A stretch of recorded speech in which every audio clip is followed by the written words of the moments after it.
All right. This is your host, John Jamerson, with another episode of Skin I'm In. I got the opportunity to talk with a young man, Mr. Dana Waff, and this young man has been a young man that I've been proud of for quite a long time. I don't always get a chance to tell him how proud I am of him, but he's been making some moves and stuff, been doing some things. I'm gonna give him a chance to tell his story. But he's been a young man who, through the past, has gone through a few things, as we all have. But it's always good to hear those stories where there's some triumph in there. And so, although we know that the story's not over, it's good to hear of the progress that our people are making along the way. So, Dana, welcome. How you been doing? Appreciate that. Appreciate that introduction. I am definitely doing well. How are you doing? Oh, I'm doing good. I'm doing good. So, I'm your uncle, so I know about your humble beginnings. But for our people out there, um, tell us a little bit about yourself. Where you from? Where you at? Where you been? What's going on with you? What's new? All right, absolutely. So I'll try to make it concise as possible. So I grew up in Indianapolis, Indiana. I lived with my mother growing up. My parents, they separated while I was young. So I lived with my mother and my younger sister. She's 2 years younger than me. And I grew up on the east side of Indianapolis. So I went to Lawrence North for a little bit, went to Lawrence Central. Uh, Spent most of my schooling in like township schools. I did go to a couple of IPS schools in that city. And now, just as a fast forward, I did go to Indiana State. I graduated in 2015 with a bachelor's degree, and from that point, I stayed in. I did move down to Princeton, Indiana, for a little bit, and then I did go back to the city back in 2015. Stayed there for about a year and ended up moving to California with some family. Stayed out there with my pops and my sister for a little bit, about almost a year. And then I made my way to Phoenix, Arizona, which is honestly a city that I always loved to come to. Had some friends out here and also had some family that provided me that opportunity to come out here when I was younger, like in middle school, high school, uh, and come out here and really get to see something different outside of Indianapolis and California, since I was really back and forth between those two places. But Phoenix was always a place where I thought in my mind where I could see myself living here. And this is definitely a different city now, just being that was over 10 years ago. Definitely a growing city. So that's where I am right now. And yeah, I that's see you got the headphones. You got a little thing, to keep the spit off the mic over there on the side of you. Tell me what you doing now. Tell the folks what you got going on. Yeah, what this is my quarantine studio, which is in the closet right now. And this is where I come to write. I look at, different stuff on YouTube, wherever I watch movies. It's kind of like an office space, so it's kind of messy right now. I can't really show you everything, but it got like I got the interface in here for recording the mic, and then also my MacBook. Um, and then a couple books and things in here and stuff that I write on, just doodle on. Um, I write my goals and stuff in here. This is just kind of like my domain to come in here, box myself out of, what's going on outside and really lock in for a couple hours or so. So yeah, that's what this space is right now. All right. So, you know, I didn't know that growing up, well, while you were growing up, I should say, that you was into poetry and things of that nature. So, how long you been writing poetry and stuff? So I could just give you like a backstory as far as where I knew I was creative. And this started for me in elementary school when I was actually going to one of those township schools, and one of my teachers, she was an African American lady. Her name was Miss Davis, and she actually gave us a book that was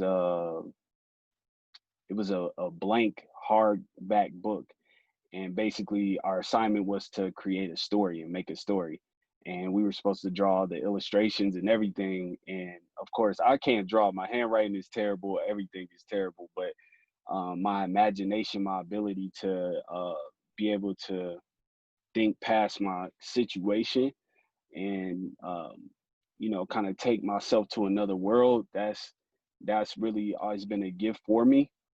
And at that time, I think when you are younger, your mind is free of a lot of outside factors and influences, such as you could have certain traumas or different things that are influencing you at home, but your mind is still, you don't have a lot of responsibility as somebody who's older and who's experienced more. You kind of are naive to a lot of things. So that's where um that's why I think like you're able to create the most. And that's why that was like a point in my life where I remembered writing. And then moving forward, when I actually went to middle school, um I always try to doodle and write things that like write out certain things, especially stuff going on at home. It was just kind of like a outlet for me.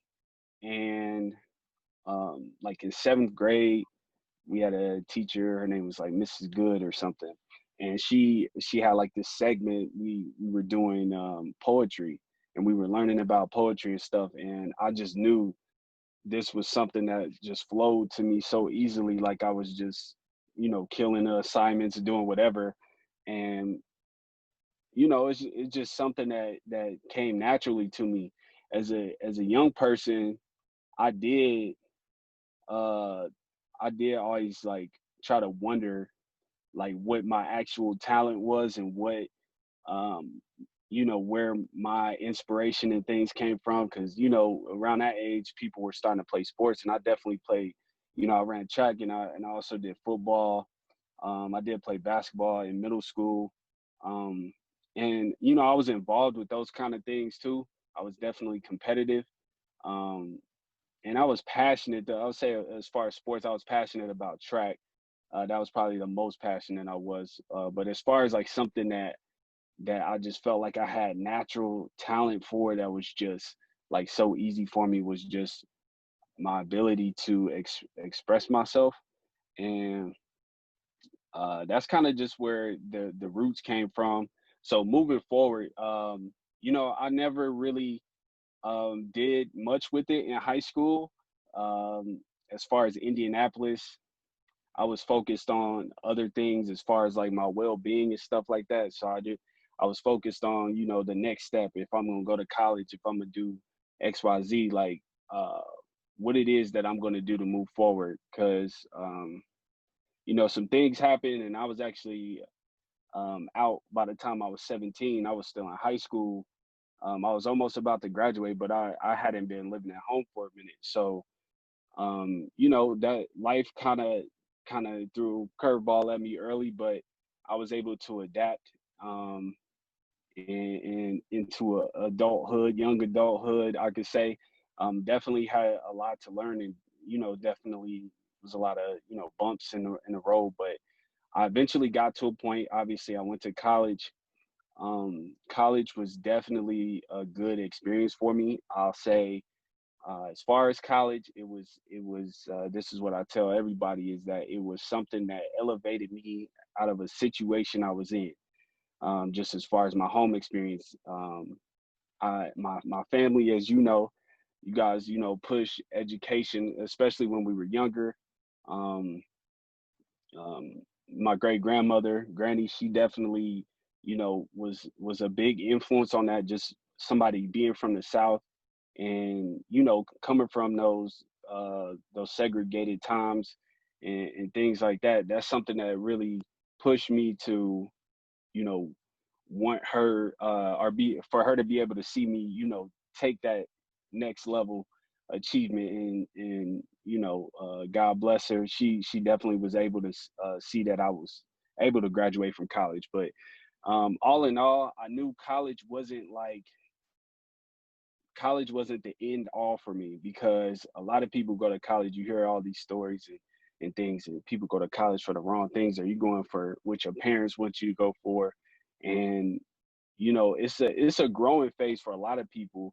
And when you think about it, it is challenging to ask um, 17, 18, 19-year-old freshman in college, um, what do you want to do for the rest of your life? And people say, life is short. I think life is actually it's a marathon. It's long. I think it's long. Life is long. I think perspective is everything. And with life, you have to pace it. Like, one day you could say you want to do this, on the next year you want to do something else. You want to invest in something else. And that's again where people come in, talking about reinventing themselves. You're supposed to reinvent yourself. You're supposed to master many things, I think. And just going back, like I said, school was just something that elevated me out of a situation I was in. It's definitely helped me to um, move forward, as far as make moves out to the West Coast, and find jobs here and there. But ultimately, I would say, as far as like my true success, as far as my true development, I'm like just now getting into who I really wanted to be. When I came out here to Phoenix, um, I was the scene is just so different out here in Indianapolis. Just it was a lot of stuff going on. By the time I was graduating, or I had already graduated high school, but it had started to get kind of hot out in the city, as far as like just people close to me being murdered, or going to jail, or just Yeah. having different life decisions. So Let's talk about that, because I mean, I know that's part of your journey. You had a couple friends that had gotten murdered, and mhm. you know, uh, part of this program, the dialogue that I want from Skin I'm In, I want people to recognize, um, you know, by the definition of Skin I'm In. This is where I'm at. This is what I'm living, and this is what I'm facing. Mhm. And knowing that you had lost a couple of friends, share with people, how did that affect you, and did that make you focus a little bit harder? Did that give you a little more grind? How does that affect your decisions on how you deal with things? You say life is a marathon. I say life is a journey. I don't know how long it's going to be, but Right. it is definitely a journey. So go ahead and share that. Right. So, two of my best friends got killed. One of them actually had went to school with me down at Indiana State, and we had completed our first year, and we kind of both had the same mindset. We was attached to what we had going on in the city, um, whether it was with our families, or with other stuff going on, relationships, whatever. And we ended up both going back to the city. And from that point on, we were still close and everything. But I just remember at a point in time where I made the decision to actually go back to Indiana State after that year in the city, because I just knew, like, all right, that really was an opportunity for me to elevate myself. My guy, his name, we call him G. I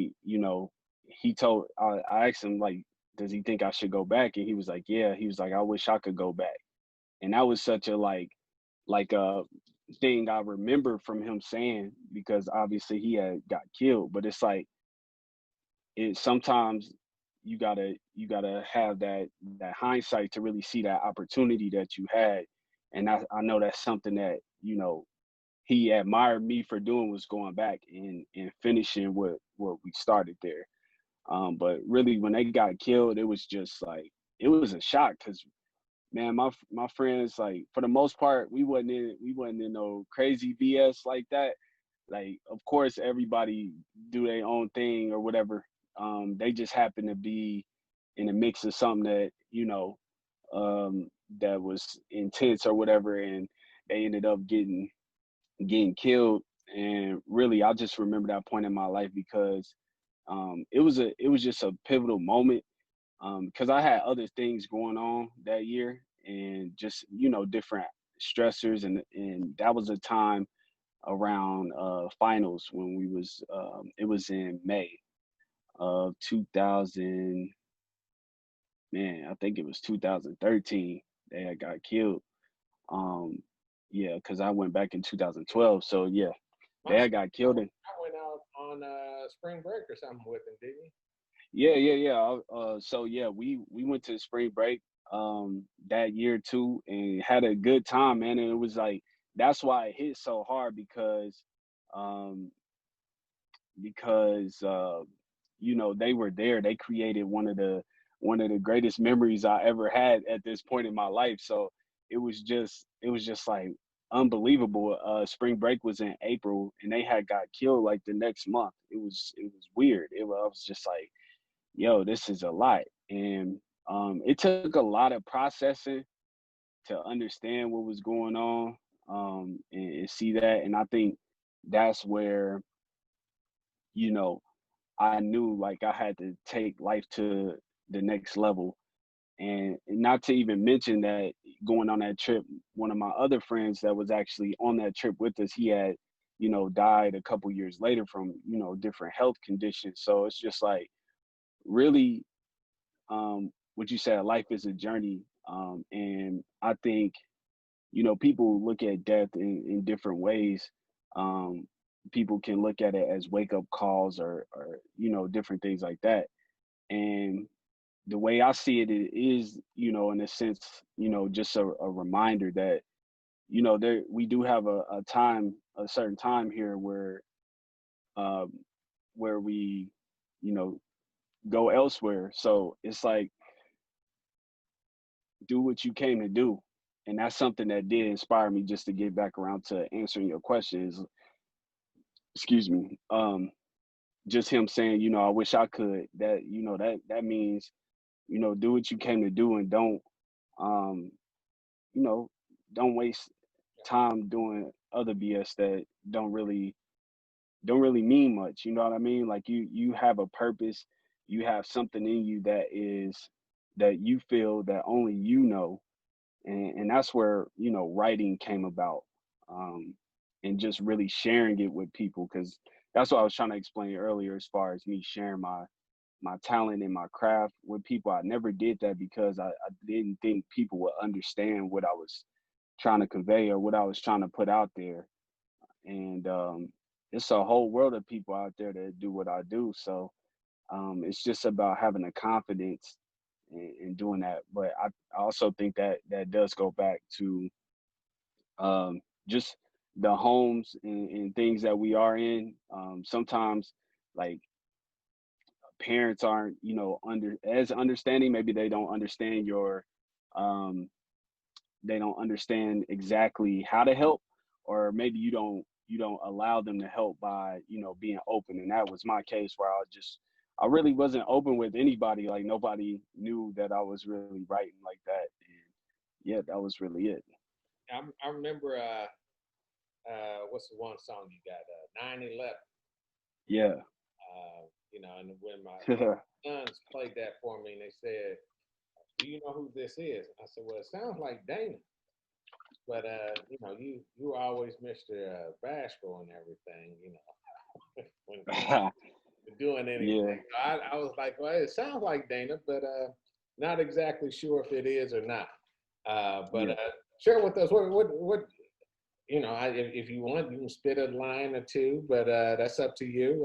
But share that song with us. Tell us what was on your mind, and what is 9/11. I know a lot of Yeah.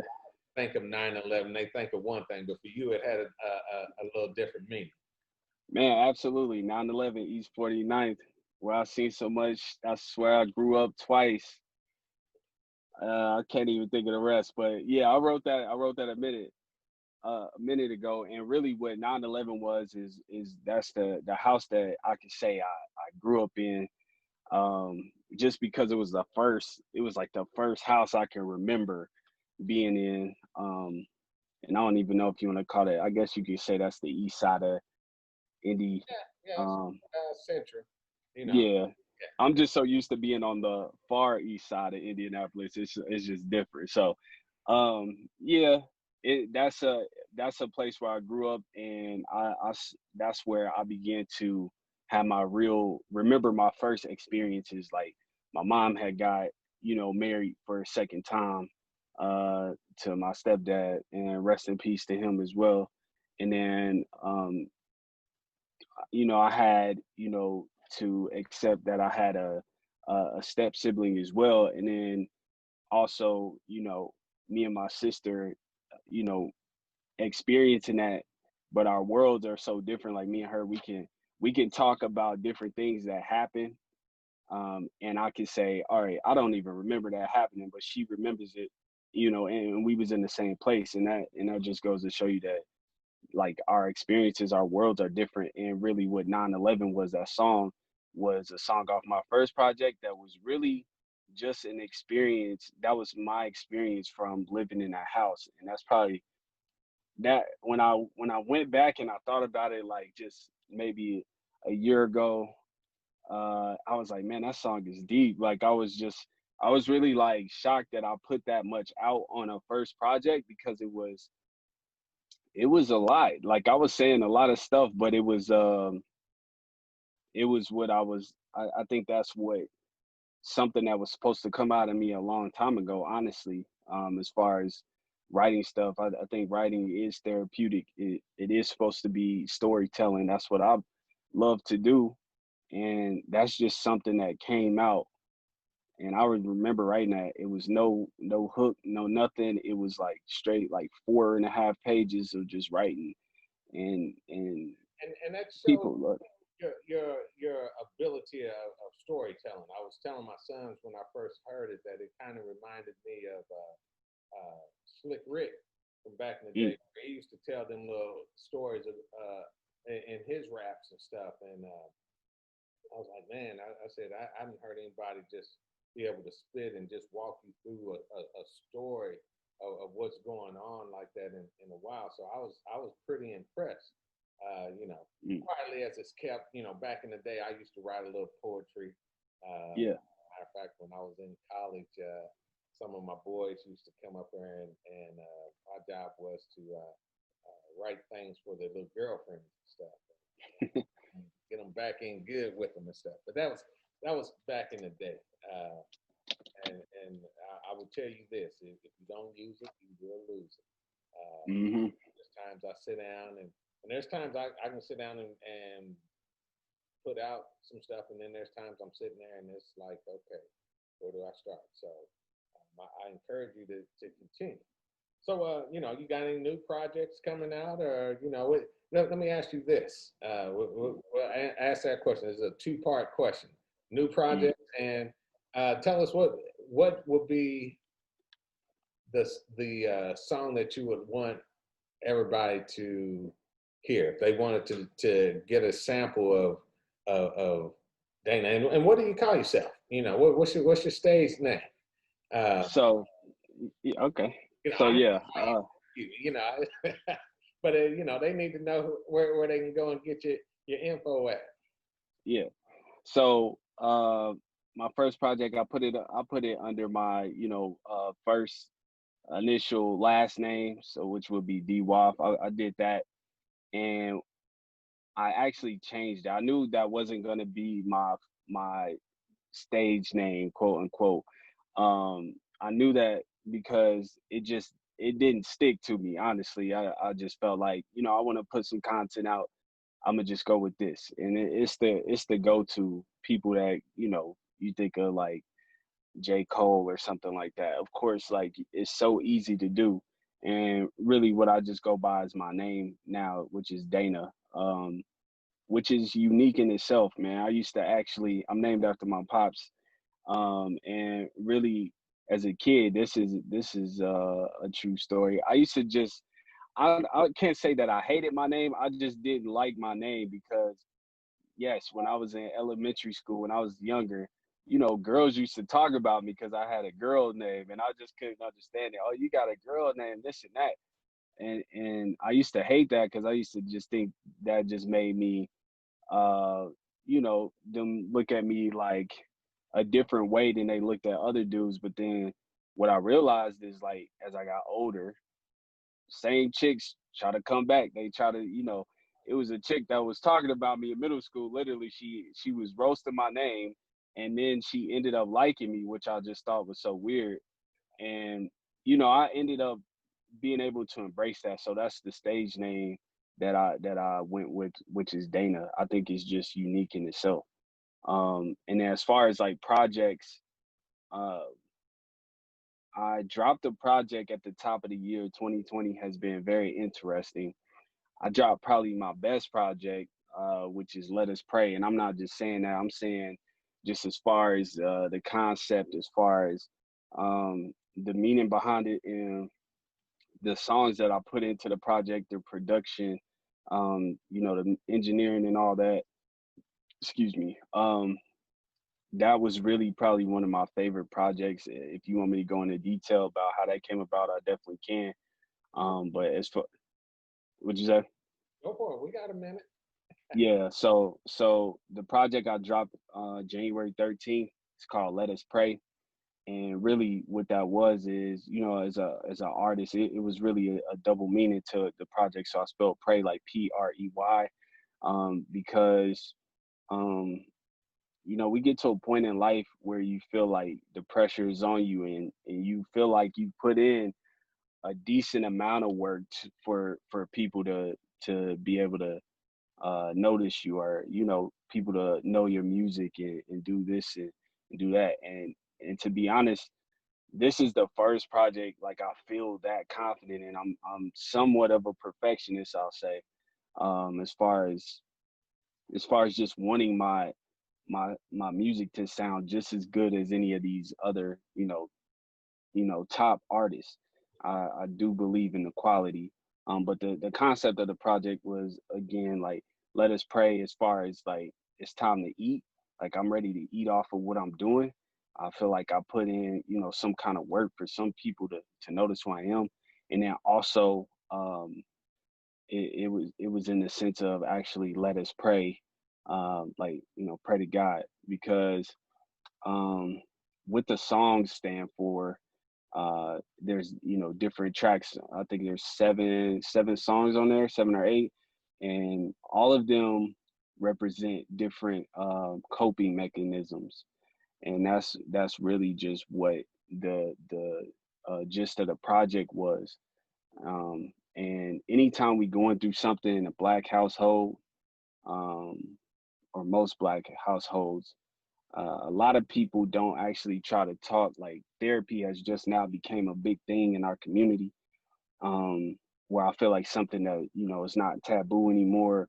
And um, as far as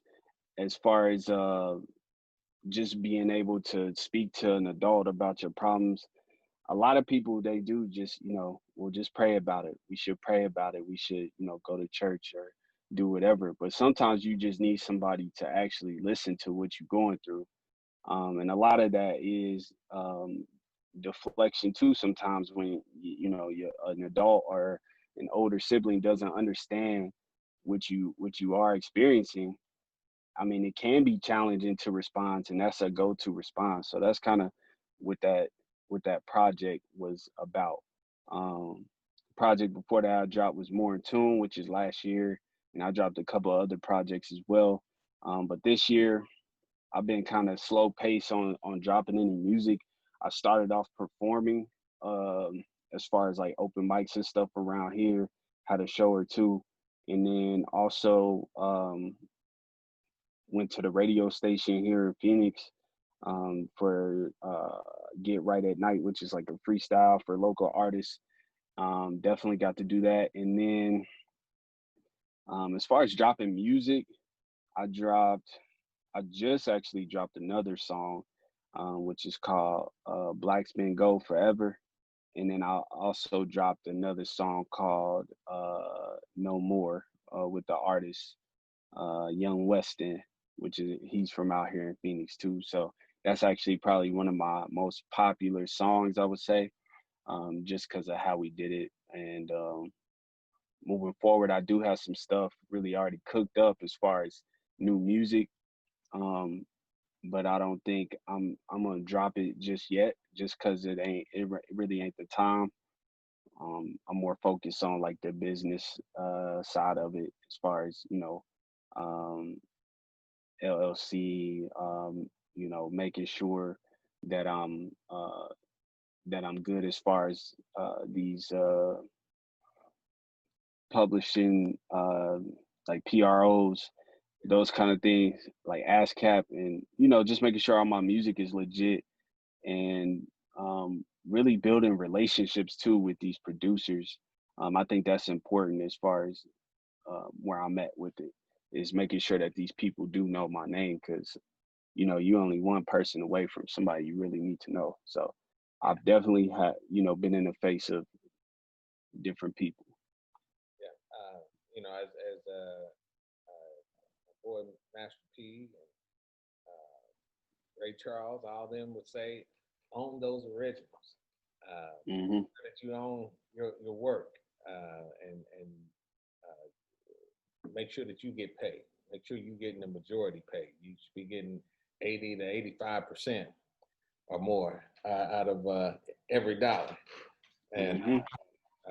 you're the one that's putting in the work. It's your effort. It's your stuff. You own your stuff. You don't want to be like have to come out. The artist formerly known as Dana.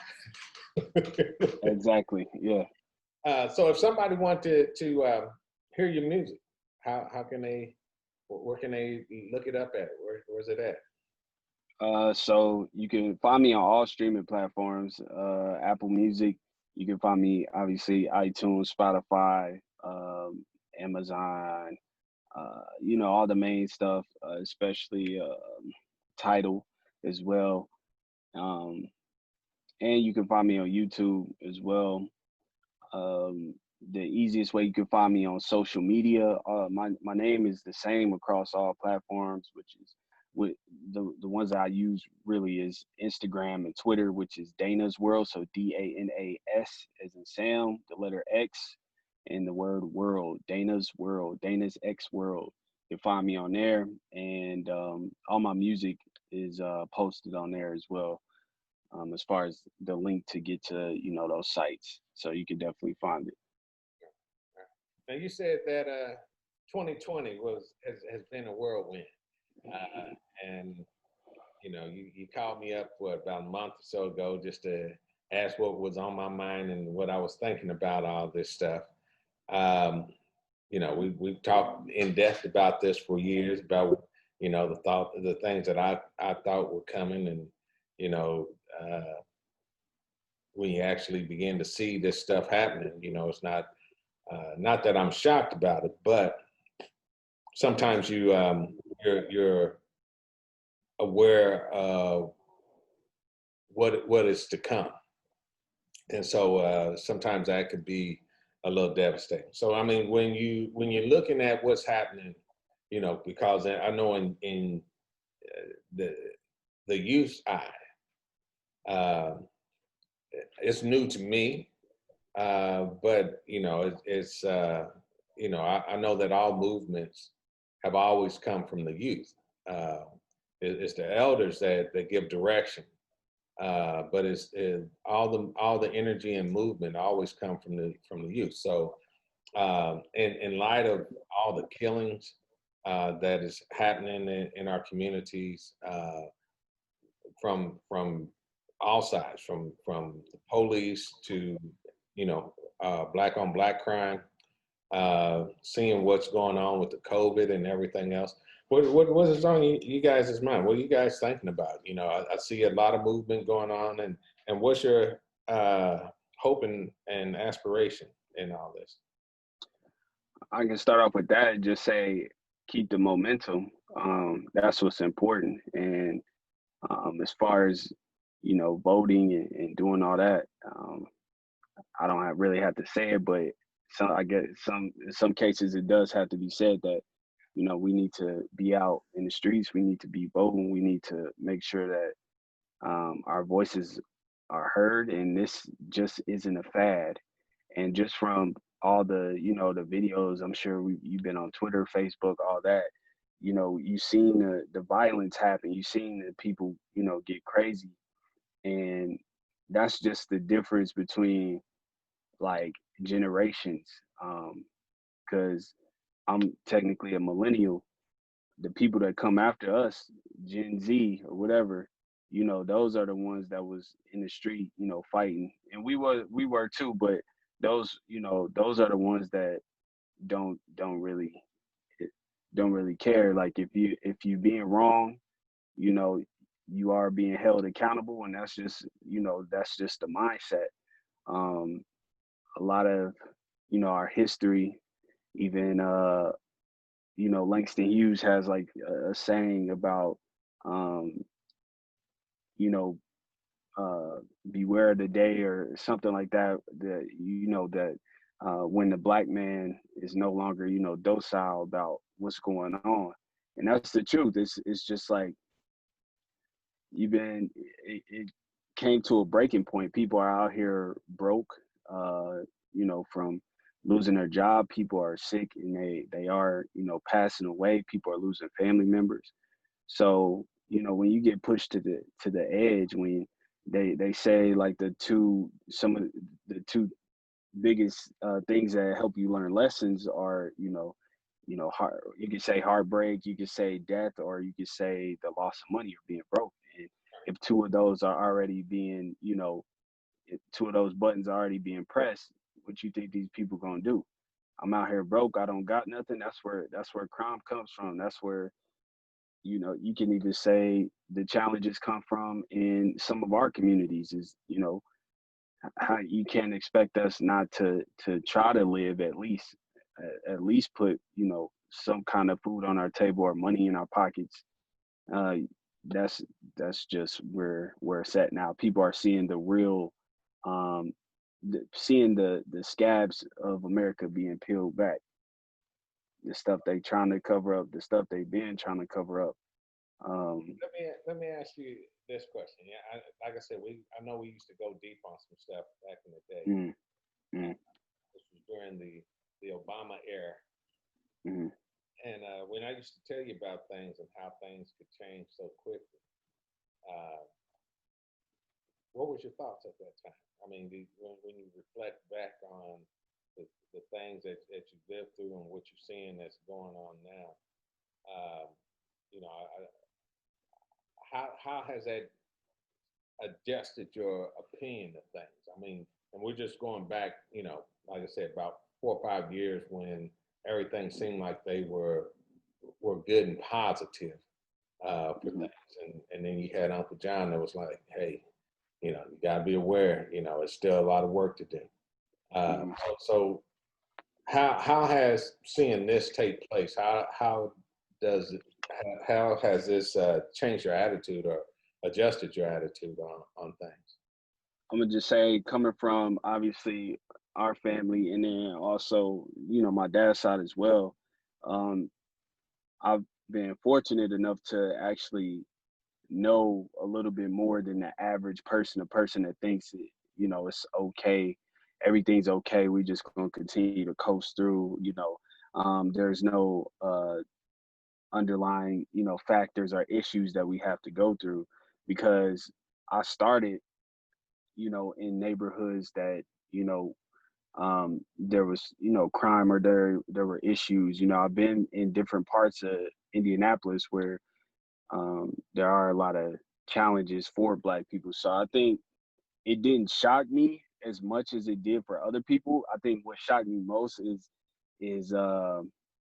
just seeing the whole country kind of do it, and be in an uproar because of what's going on.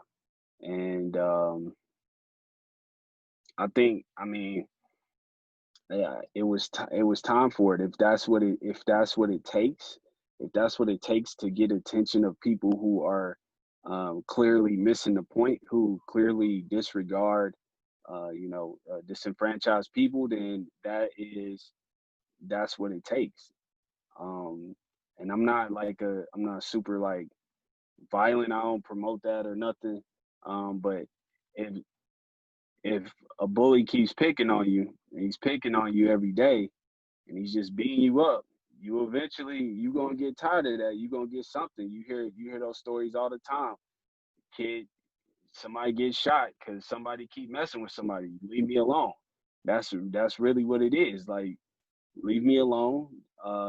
Treat me fair, treat me right, treat me how you want to be treated. And that's the thing about Black people. We've always been taught, to respect people and show respect. And that's why, when these people, and I'm gonna just say racist people, when they, speak on us being violent, and they speak on us being animals and all kind of, derogatory terms, it does bother me, because that's not how every Black person was taught. Like, that's not how that's not how we act in our nature. We are not even violent people towards other people. If you leave us alone, we leave you alone.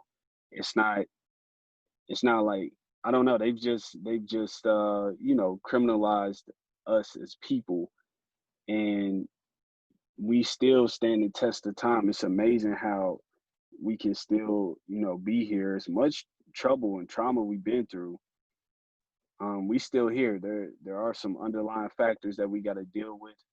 Um, but I can just say I take pride in being a part of the strongest people on the planet.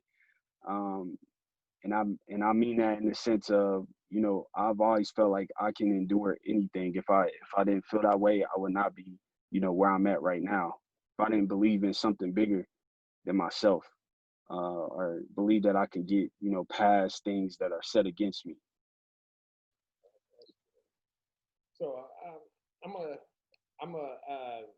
come and ask you a three-part question. Uh, this question is something that I'm sure you are pretty much familiar with. It's a question that comes from your grandmother, MD. She always asks about the three L's. Remember what the three L's are? Man, you gonna have to remind me. Is it you gonna have to remind me that Living learning? and loving. So, Mm-hmm. so how's that going with you? How's the living? How's the learning? And how's the loving going? All three amazing. That's all I can say. All three. I'm living every day. Have and we have our challenges where we are, or where we want to be, and in making those things happen and setting goals. I definitely set goals for myself, annual goals, and check back in. Um,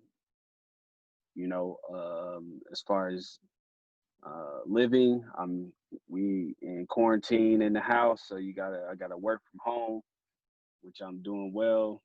Been working from home since March, which is actually cool. If I speak on that, that's honestly, I to go back to what we were just talking about. The world is changing, and it's supposed to change. It doesn't make sense why we have to go in the office every day for 40 hours a week. It doesn't. People see that as being beneficial, but really it's not. My mental health has been 10 times better for me being at home, being able to not feel the pressures of, social anxiety, feeling like I have to talk to somebody even if I don't want to, feeling like I have to report to my boss every 5 minutes or something going on. And even though, we can't, technology, I can just say technology has allowed us to be able to do stuff like this, which is amazing. This should have been an option a long time ago. It shouldn't.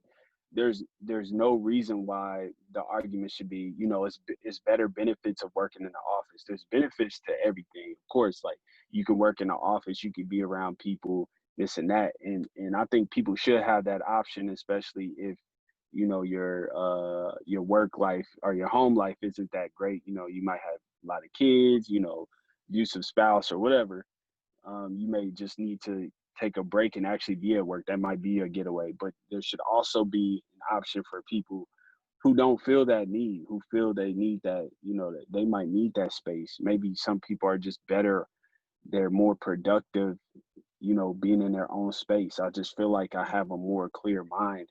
You save money, people that, work in California. When I worked there for a couple of years, I was commuting, crazy hours and spending lots of money in gas. You saving money. It only makes sense. You saving money.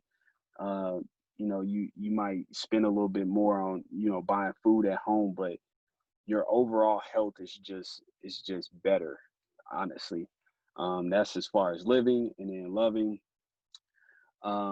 Still the same. Nick, man. Shout out to Nick. That's all I can say. That's all I can say about that. She's a great person and definitely inspirational heart. What'd you say? So I saw a little picture you put up the other day. Oh yeah, that was actually from 2 years ago. That was 2 years ago, and I just posted that up. A flashback picture or not? So Yeah, that's good. That's good. So, is there anything else that you would like to share with the folks about yourself? And before we go, we want to definitely have you give out your name and stuff where they can find you again hmm on Instagram and everything. So, is there anything you want to okay.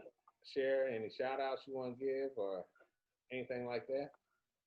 Man, all the people we really mentioned throughout the podcast, man. I'm gonna say shout out to my mom first, my pops, uh, my sister, of course, and then all of y'all, the boys. Shout out to my grandmothers, my entire uh, my entire village, man. That's what I tell you. That's why I tell people, like, there's no way I could be who I am without the village. You know what I mean? The village is who helps people move forward. And I do think, when you get to a certain point, you are, everything that you've been taught, you take that into the world, but you also, have to learn yourself. There's things that work for you that may not work for them or work for everybody else. And that's, what pushing it forward or paying it forward is about, as far as like, um, just making sure that you taking life to the next level, and doing what you actually want to do in this world. Yeah, follow your passion, and then I'll share. I got three books I'll share with you too. Just books that I've read over the last year. If anybody is looking for stuff to read, I just read Deepak Chopra. You got The set, are you huh? you got them with you? Yeah, put them up first. So they, Yeah. The Seven Spiritual Laws of Success. I just read this. I'm actually reading it for the second time. I think you should read stuff twice because you always catch something different or something applies differently at that point. So I'm reading that. And then this is actually a book um, that was given to me as a gift. It's called Secrets of the Millionaire Mind, and it's by T. Harv Eker. It's a good book. Definitely read this book twice, and it just reprograms. It helps you kind of rethink how you feel about money, and that's something that also we could discuss too, as far as like the Black community. Um, a lot of us do grow up in single parent homes where money can be tight. Um, even if your parents are working together or whatever, money can still be tight. Supporting a family is not, it's not the cheapest thing in the world. Um, and as a kid, sometimes our parents, as they are stressing about money, that could also cause us to think in certain ways about money too. So it's really just about reprogramming yourself and making sure that your thoughts are clear and understanding like it's okay to have those negative thoughts that you had before, but also um, having the ability to change that pattern. And that's one of the smartest things my both my parents taught me is, if you see something you don't like, you got to break the cycle. Break that cycle in your family, and that leads me to my next book, which is called "It Didn't Start with You," and it's by Mark. I think his last name is Wolin, and it says, "It didn't start with you. How inherited family trauma shapes who we are, and how to end the cycle." So this book is kind of a little deeper. It might take you down a different path, um, but it's definitely a good read just to kind of understand, what that every. What'd you say? I said how life applies. Yeah, yeah, and that's the truth. I think that's where I've been at. Uh, we do. That's a question that I had to ask. I asked the family like 2 years ago. Do you think people can pass down trauma? And it's the truth. I think people do pass it down. Some more than others, and you have to you have to learn what to take in as a sponge and what to let go. Um, and I'm a firm believer. I'll say, I've been to had therapy sessions, and I think it does help. Um, some people may need it more than others.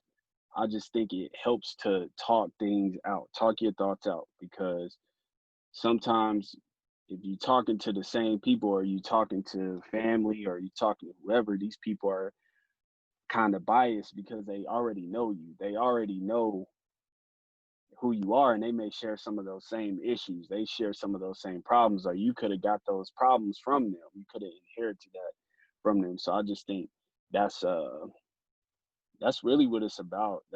Those are my three recommendations as far as books that help you grow and look at things differently. But yeah, that's where I'm at with it. More to come, more books to come. More books to come. All right. For those who want to hear you and see what you spitting out there, where they need to go again, and what do they need to look at? Yeah, so you can find me on Twitter and Instagram at Dana's World. So DANAX, like X-ray, the word world. So Dana's X World. Find me on Twitter and Instagram. And then when you go find me on Apple Music, iTunes, wherever, you can find me just under DANA. I would recommend, since there are other artists named Dana, you need to type in whatever project you're looking for. So you can type in DANA, and then Let Us Pray, which is LETUSPREY. Of course, there are spaces between there. Or you can just type in Dana and then the words "No More," which is my latest song, and you can find me there. And it'll take you to all my music. You just need to find one song, and it'll take you there. I actually have a website too. That's Dana's. Uh, it is danasxworld.com. That's what it is. So you can find me there too. All right. So this nephew, you look like you live in lavish, and I know your dad always used to tease me and call me entrepreneur and everything else because I was always having my little side hustle ever since and well before you was born. He always knew I was out there working, and he used to always say, "Well, man, you always got some little side business going on." But it's good to see that you haven't lost that in what you're doing. I see this as another avenue, one that you are able to express yourself, and then also I think that by the route that you're going with it, I know that you've invested a lot of time, energy, and resources into this. That you're taking it serious enough to that you ready to take it to the next level. I'm looking for you to come out with your own label or something like that. To where you promoting other folks. Me and your Uncle T might come out the closet and throw some old school stuff on y'all. you know, Nah, that's I mean, like that's what it. like to spit a rhyme every now and then. Nah, that's what it's about though. That's what we got to do. You know, Dr. Claude Anderson, group economics. I believe in that heavily. Like we gotta like be in this together. I know that me and you talk off camera about the different endeavors and stuff that all of us have, and I just believe it's gonna be a point where we can all really invest in each other because we all got something that's just really unique or it's a different niche in whatever we doing. It's just about, I think timing has a lot to do with it, and then just being at a point where we can really all come and sit together and do those things. And I mean that for all of my family. I want to do that for both sides of my family for sure. Just speaking on our side, I just know how we are. I'm gonna just say cut from a different cloth. It's just different. Like that's how I feel. Like we we yeah, yeah, we not average, and I know that. I knew that from the beginning. I never felt like I was an average person. I just felt like my situation was set against me. But you always rise above that, if you are who you say you are. Proof is in the pudding. Well, hey, nephew, once again, I just want you to know, proud of you, what you're doing, proud of your sister and your dad and your mom. Uh, you know, we all have our stories to tell and battles that we've been through. But as you said, we still here. We're still pushing forward and we're ready for the next episode. So with that, I'm going to Absolutely. say peace to everybody. We're going to sign off on Skin I'm In. And I know it's been a couple years since I've done one. I've been wanting to get back into it for a while. Had a few other things that was going on that kept me out. So I'm glad to get back in. You my first one, like I said, in a couple years. So we're gonna go on and push this and make this happen again. It's an honor. I didn't know I was the first, but let's do it. Yeah, well, like I said, I've done a few in the past, but it's been a while. It's been a good two years or so since I've done one. So hey, I'm glad to have you the first one back, and so you know, we looking forward to hearing from you and once you put out another project. Absolutely. All It'll right. be soon.